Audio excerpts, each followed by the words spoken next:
I pledge allegiance to the flag of the United States of America and to the republic for which it stands, one nation, under God, indivisible, with liberty and justice for all. I don't know. Jared's not gonna do it. Him and his wife can see Family Opera. Alice, can you do a roll call for us, please? Sometime with your wife. Alderman Petracos is absent. Alderman Capadona. Here. Alderman Guzzo, absent. Here. Alderman Vandermeer. Here. Alderman Perretta. Here. Alderwoman Bartleson. Here.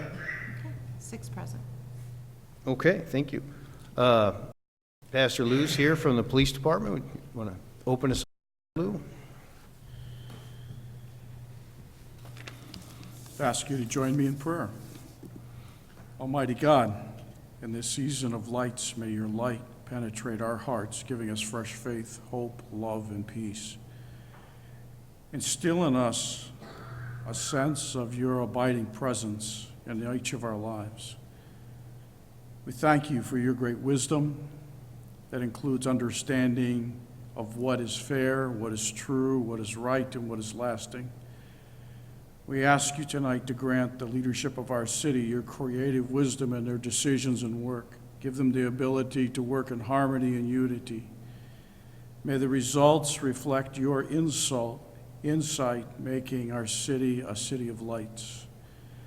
We ask for your rich provisions to rest upon our city, for our council, their families, the employee families, our volunteers, businesses, and every family in our city this time of year. We ask you for your hand of protection to be upon our police and fire and military. Give them wisdom, bring them home safely, bless and protect their families. We also ask you for your protection to be upon our schools and businesses. We ask you to help each of us to do to others what we would want to be done unto us. Help us to be faithful, gracious, loving, and giving and forgiving of one another as you have been with us. Amen. Thank you, Lou. Speaking of doing unto others, I want to give a special thanks to Terry and the Lockport Love Organization. I know Darren was out there. Any other Alder folk able to make it? Just at the Iron Horse. Yeah, I couldn't make it this year either. I was out of town. We went last year, and it was amazing. And I heard Darren did a great job, and all the volunteers, BJ, and everyone else. Thank you so much for doing that, Terry. It's a tremendous impact on the community, and you've just gone above and beyond, what the police chief's expectations are for us, and so I thank you very much for that, and all the folks who are working with you at Lockport Love. All right, you guys have anything from our liaisons? Have anything? I might just mention that we have had a couple discussions about the entryway monuments. We're going to meet again in January to talk about the monument at 159th and 355. Possibly one at New Avenue and State Street.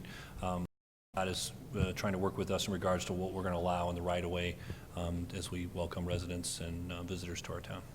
Oh yeah, I should actually bring that up. So Ben and Pat McGuire and we went to IDOT last Friday to talk about, some of the traffic control, where some of these errant trucks are going, how we can handle that.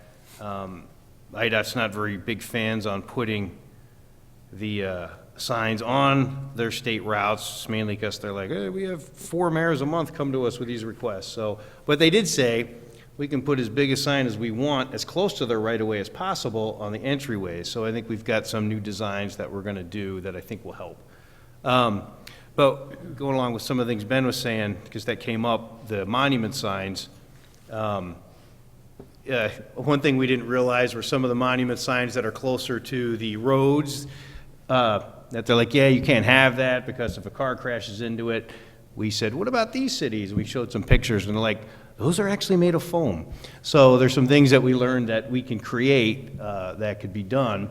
And, we have good old Legacy 3D, which creates really cool foam things. So, so there's some interesting aspects there. We also looked into some suggestions that we wanted to get on the docket maybe a better merge lane coming off of New Avenue onto State, where traffic gets clogged up there. We presented that idea to them. We presented doing 3 lanes along Route 159th Street, because right now it's 2 lanes and people always fly around everybody into the shoulder. So if we have a turn lane that's designated, we asked about them looking into that for us.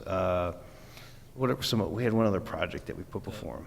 Well, we talked about extending the stall lane on 9th Street towards the bridge. Oh, yeah, we're always trying to find some way to alleviate any congestion we can, even if it's a small thing on the 9th Street Bridge. It is. Somebody had suggested to me one time extending the queue for left turns as you're going west, and that it could help the flow a little bit. They seemed open to that. Anyways, we presented a lot of different ideas to IDOT, and so we'll continue to move forward with those projects here in the future.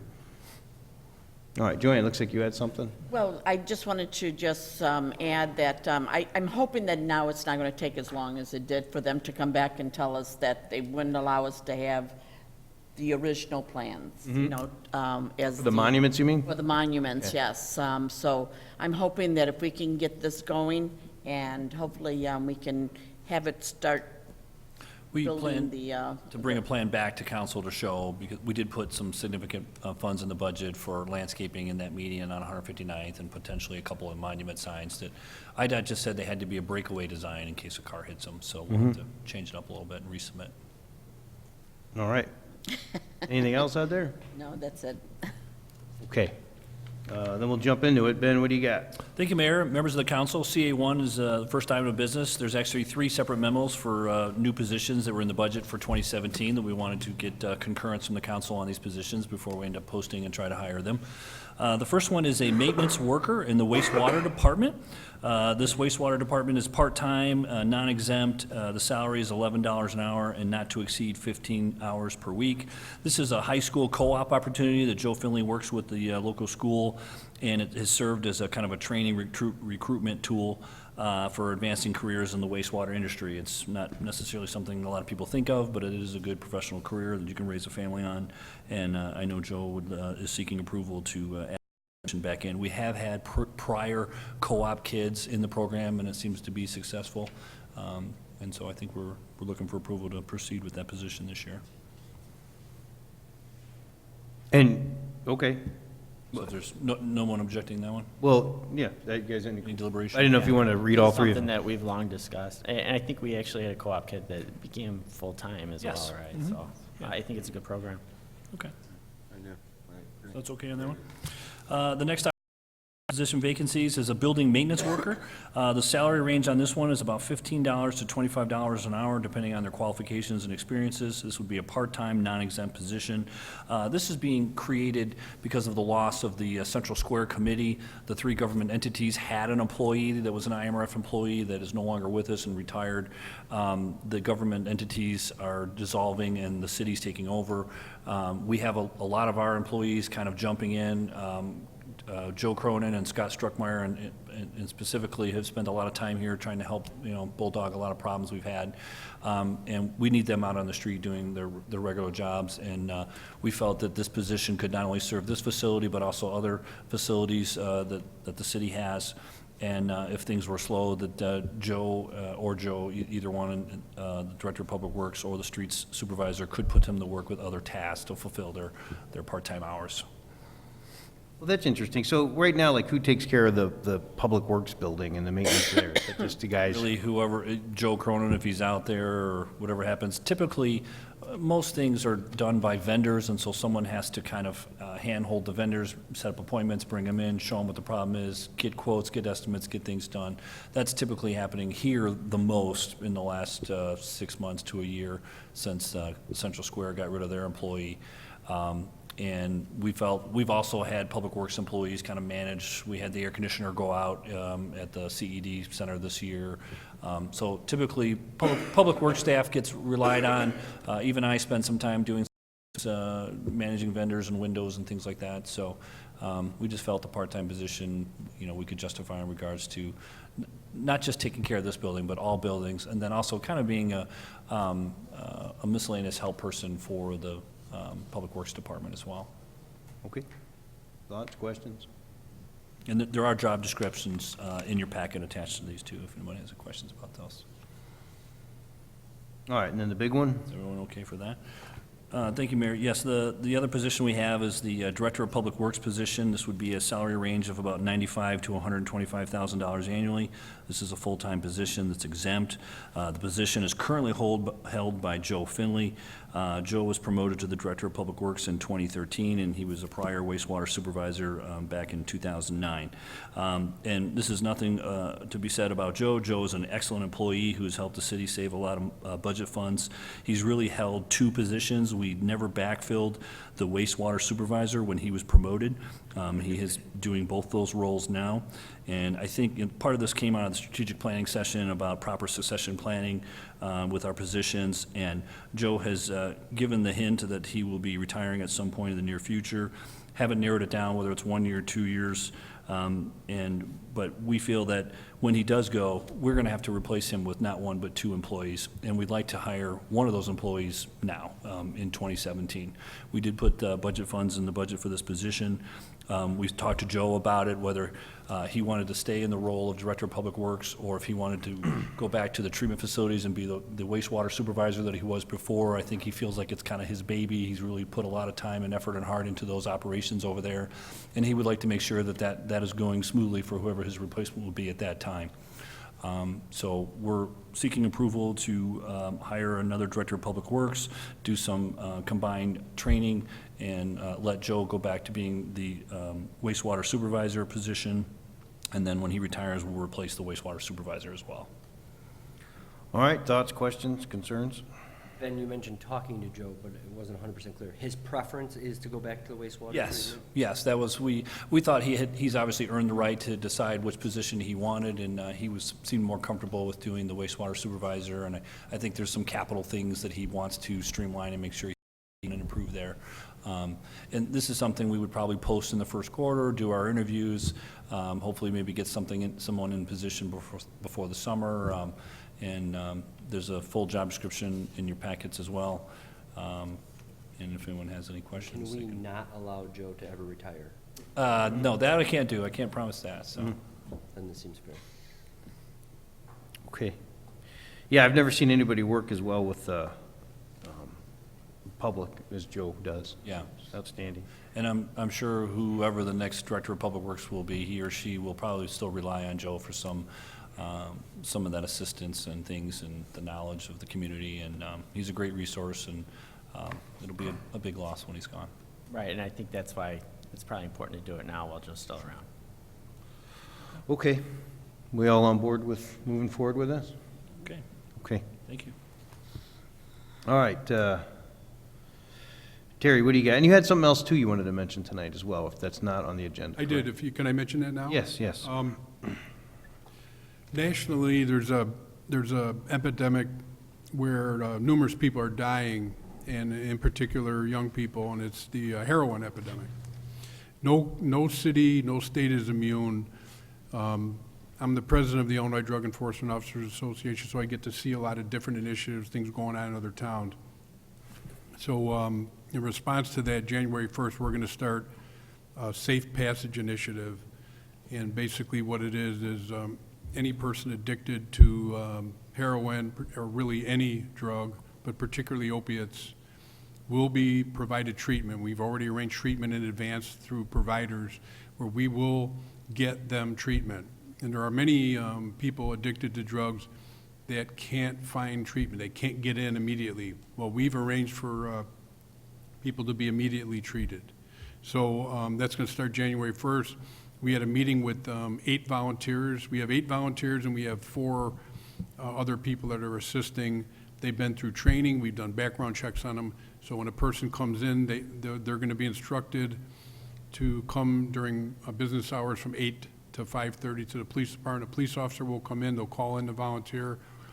Police officer will take a basic intake report, turn them over to the volunteers, and the volunteer will take them either for detox or to treatment. So this has worked in Lee County, Illinois, Dixon, Illinois. They've treated over 100 people. And if we successfully treat those addicted to opiates, we will reduce the number of people that are stealing from our stores, but particularly domestic violence. We will reduce that because as sure as night follows day, violence and crime follows drug abuse. So starting January 1st, and I'm almost positive it'll work out good. Well, again, Terry, thanks again for taking initiative and such things, and I agree with you. You know, for 20 years, I've been going down to Pacific Garden Mission every month, and most of the people that are there have some sort of addiction, and it just destroys everything, and it's nationwide, there's no doubt, but I really appreciate that you and the department are trying to get a handle on it with compassion here in our city, and really given the opportunity to reach out to folks and help them. So thank you for doing this. Nowadays, it's everyone knows somebody addicted to drugs. Everybody. It's a national epidemic. We had a heroin overdose a week and a half ago here in this town. So it happens here. It happens in a nice town like this. Yeah. It's a terrible thing. All right, thank you. All right, man, so what do you got for PCH1? PCH1, Mayor, council members, this is an ordinance where we are recommending that we add a truck route and we eliminate a truck route. The eliminated truck route will be Farrell Road from 159th to 163rd. And in discussions, Tom pointed out that truck route doesn't lead to another truck route, which, why would you have it if it doesn't lead to another truck route? And I imagine it was put in the ordinance when Walmart was built, but you don't need to have it because the Illinois law allows you to deviate from a truck route for a delivery. So you don't have to have that designated anymore. Farrell Road is not a truck route, but a lot of trucks overweight trucks are using it right now, but we can't enforce that law because we don't have overweight signs in place right now. So we are now are asking you to allow us to designate Gauger Road from 163rd to Division Street as a truck route. We will now have a north-south truck route from Division Street to 159th. Then we can put the signs up at Gauger Road and begin to enforce the truck route as soon as we do. So our recommendation is that we eliminate the Gauger Road from 159th to 163rd and then add Gauger Road. The other way around. I'm sorry. Eliminate Farrell from 159th to 163rd and add Gauger from Division Street to 163rd. And I had sent you an email talking about the 151st Street thing. Is that 7 tons is the right number that we need to put on those signs, or is it 5 tons? Yeah, 7 tons was west of Gauger. Okay, okay. All right, you guys thoughts, questions? We just run into a situation, it's good for Farrell Road, but not so good for Gauger Road, type of situation. Take one, give it to the other. I'll talk more to you about it, afterwards, Chief. Part of that was driven by, obviously, there's some new business parks down at the Panattoni Yeah. and then, of course, the Exeter parcel, too. So you have 2 new buildings that need truck access to those facilities, too. So we had to change our designation. I live right off of Gauger, so I always assumed that was a truck route with Public Works, people getting from 355 to Public Works and those prime business park and stuff, so. It was built to those heavy truck standards. It just was never designated as a north-south Just when route by we ordinance. discuss those business parks, at the time, 163rd was the cutoff, and it's changed now, so that's what I'm thinking of. So the Walmart delivery should be Gauger now to 163rd, correct? Walmart delivery or no? At Walmart would be 100, they have to work their way to 159th. They will be able to take Gauger to 159th. Right, so they will no longer be on Farrell's, what I guess I'm saying, correct? They would use Gauger. Well, they can, technically. 159th to Farrell. Yeah, If they're going to a destination before, or maybe Terry wants to elaborate. Actually, they'd be coming in off Edelman Drive, which is not a truck route, but they'd be coming in off of Edelman, they come in the back of Walmart. So there's no need for them to come on to Farrell Road, but really, we won't be enforcing that if they're going to Walmart because they're only deviating a short distance. You're right. We're really trying to stop trucks from turning from Farrell onto 163rd where the CVS is. That's a tight corner. Okay. So you want to talk about it with the chief later, is that what you said? Yeah, I'll Bob? talk to Ben and the chief. Okay, Can I just ask a question? Right? Yeah. So Farrell Road still would have a weight limit of 7 tons, right? Is that, are semi-trucks more than 7 tons? I don't know the weight. Most are 40 And ton. state routes are 80,000 pounds, so 40 ton. our ordinance is 7 and 5 tons, so. all right, so just so I understand this too, so it goes over to Gauger, now that I have a map in front of me, so it's from 159th Street, south on Gauger to, what's the terminus of it? Division. Division, And then you can go east or west there. okay. And Division's also 163rd, no, the 167th. It's 167. And what this also does, as soon as we do that, now makes Prime Boulevard accessible, because we don't have a designated truck route to Prime Boulevard. They always could have run to Cedar. That was always the discussion before. Yeah. You go half a mile west or half a mile east. But now it becomes now it becomes far more viable to be able to go and develop that property, because it has a more direct route. Yeah, and there was a color-coded map in your packet that, if you look at the yellow lines for the 40-ton lines, you more ease of access for trucks to have north-south routes, so. Okay. Okay, so, Leave it as an action item, or? Yeah. okay, that's fine. We'll leave it as an action item then, so we can have some other discussions about it. Okay. All right, sounds good. What else you got, Terry? Mayor, council members, the PCH2 is a intergovernmental agreement. And a little background, you just signed one of these in August because the 2016 intergovernmental agreement was late. The money from the state was late. This is the 2017 agreement that we do every year. It's the 911 fees for every phone line in the state. The money is dispersed at the end of each year to each county emergency telephone system.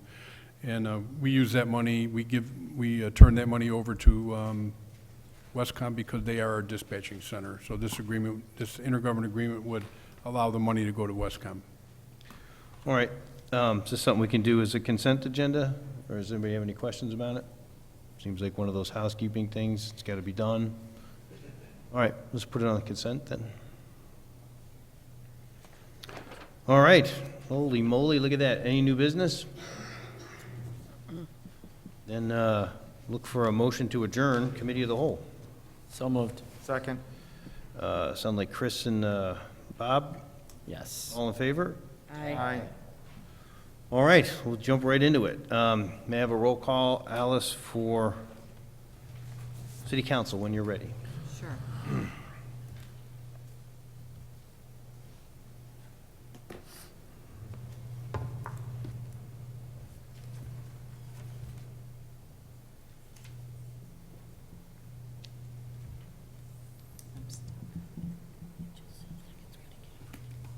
We get a case from Ryan.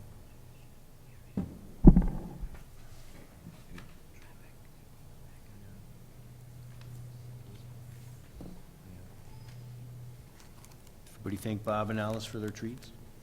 Thank you. Merry Christmas? Thank you. Welcome, Merry Christmas. Thank you.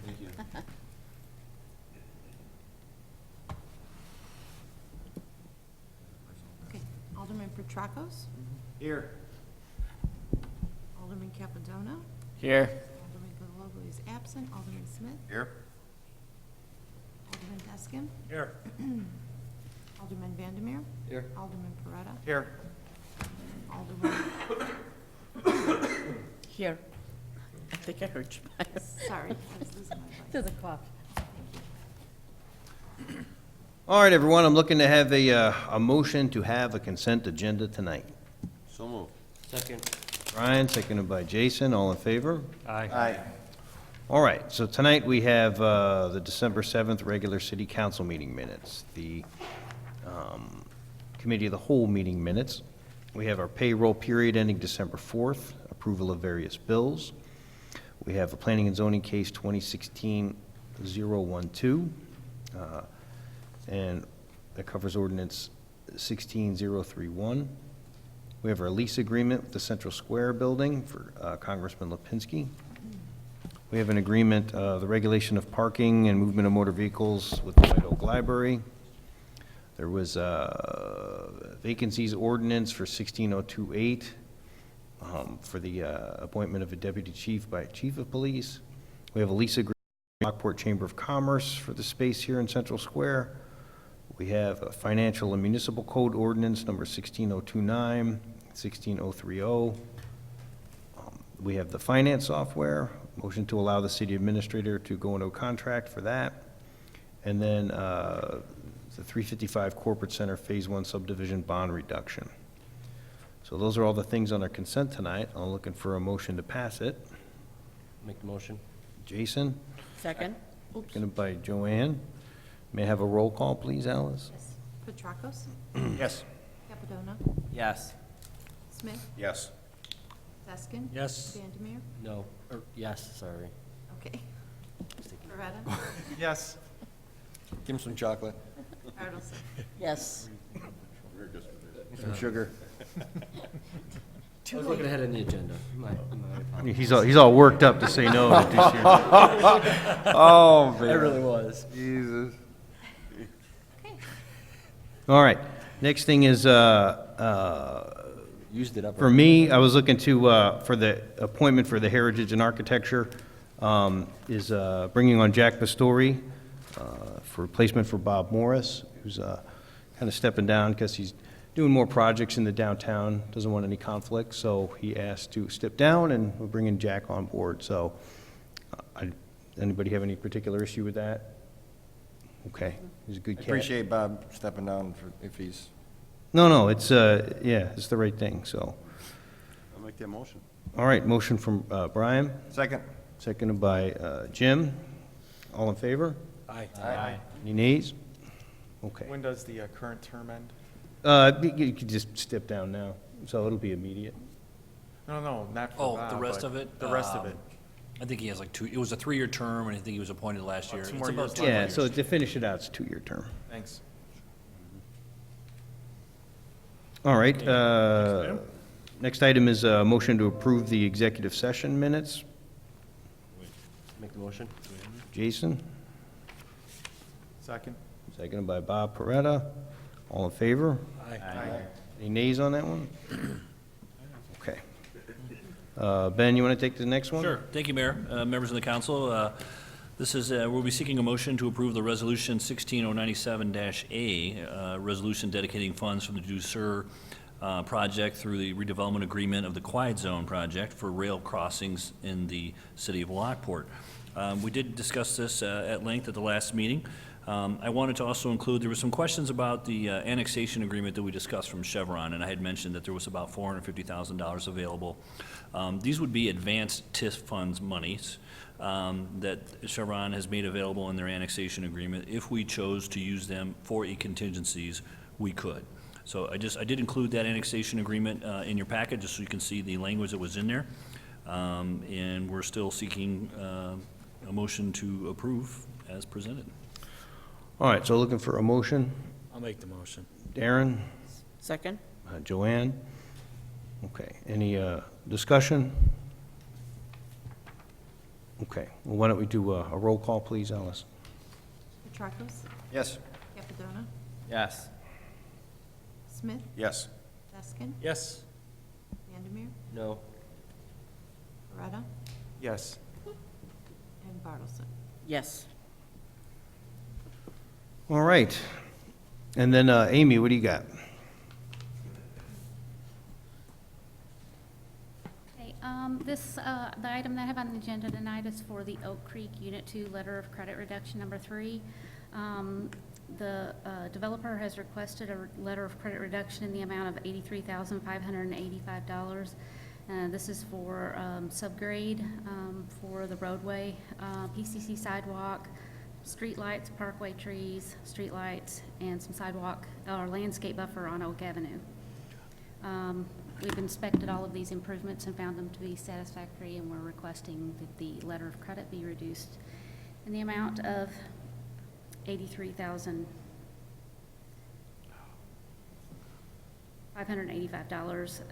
The resulting value of the letter of credit will be $172,122.